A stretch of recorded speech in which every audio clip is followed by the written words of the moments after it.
Hello again, everyone. This is Randy, your sewing machine man, and we're here today to clear up the mystery of what in the heck is an M&L block. Let's get some light on the subject here, do some close-in stuff. The M&L block is named appropriately because the M stands for motor. Flip it over here so you can read it. Huh? Motor, and L stands for light. We call it an M&L block because sometimes it's with a portable, with a long cord. Sometimes it's mounted on the inside of a cabinet with a short cord with a knee control. But it's number 143, I think, when I ordered these. See, number 143, and sometimes the manufacturer or the distributor has a part number like 700. You'll see that. You'll see both those when you order them. But if you buy a machine online, it's head only, which means there's no cabinet, there's no carrying case. Usually carrying cases come with this sort of stuff. But if you get a machine online and somebody's dropped it off to the Goodwill and they've taken it out of a cabinet, and you'll get it, no, it's a great little machine made in Japan. You go, well, what the heck? These two wires are just dangling off of it. That's your light and motor, and if you're fortunate, they'll be labeled. This one says motor, which using the power of deductive reasoning, I'll say, okay, if this is motor, this must be the light. Yes, it is. Light, motor. So you have to order one of these online, an M&L block, 143, and then you have to plug it in. You go, well, does it have a foot control on it? Because on the end, it's going to either have a knee control that mounts to the cabinet or a foot control. And these are real easy peasy. You got the two leads that go in here. Boom. I showed that in another video how to do all this. So you have to get a foot control. So if you say, okay, I want to get one of these online, but then I notice it doesn't have the power cord. Maybe all it has is the two dangling cords here. One says light, one says motor. And sometimes they don't say light and motor. And then you'll plug them in and you'll find out they're plugged in properly.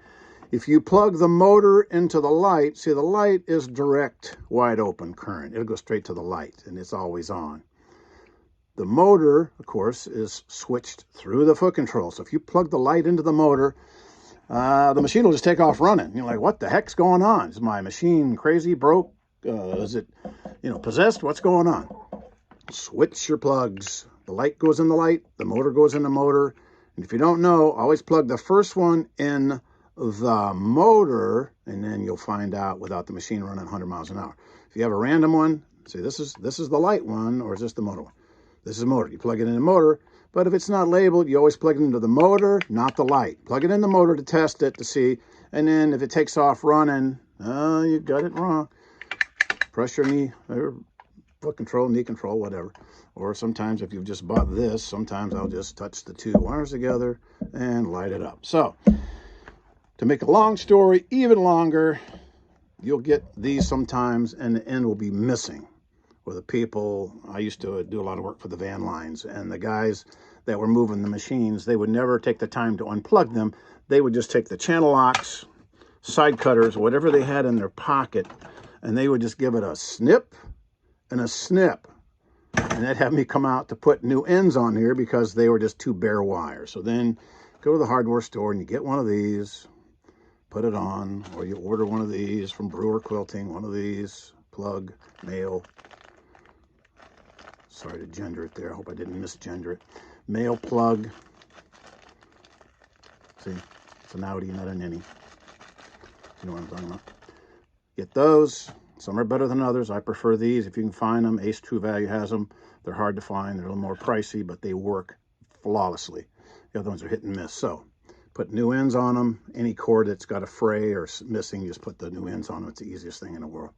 So buy these. They're dangling.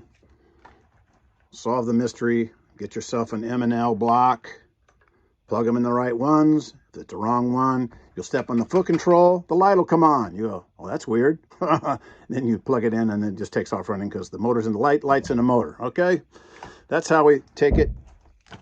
Say it again, say it again. If you have a question, I know you'll ask in comments so I can get something right. But that's what you do when you get a real good machine that comes with no wiring, but it has the two wires coming down, light and motor, goes in the M&O block. All right?